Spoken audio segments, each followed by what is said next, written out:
Veli meni sabahile, u mene mi fata pri kahvi.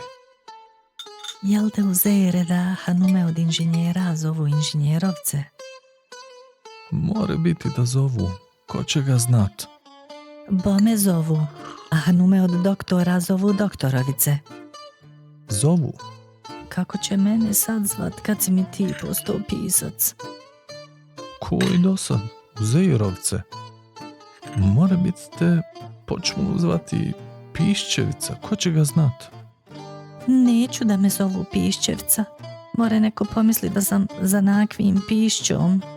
A kako bi ti da te zovu? Plaho bi mi bilo da me zovu Šrajberovca, moj Uzeire. Aj, bogati, koga još tako zovu, pobogu se. Nek te zovu koji dosad što su te zvali.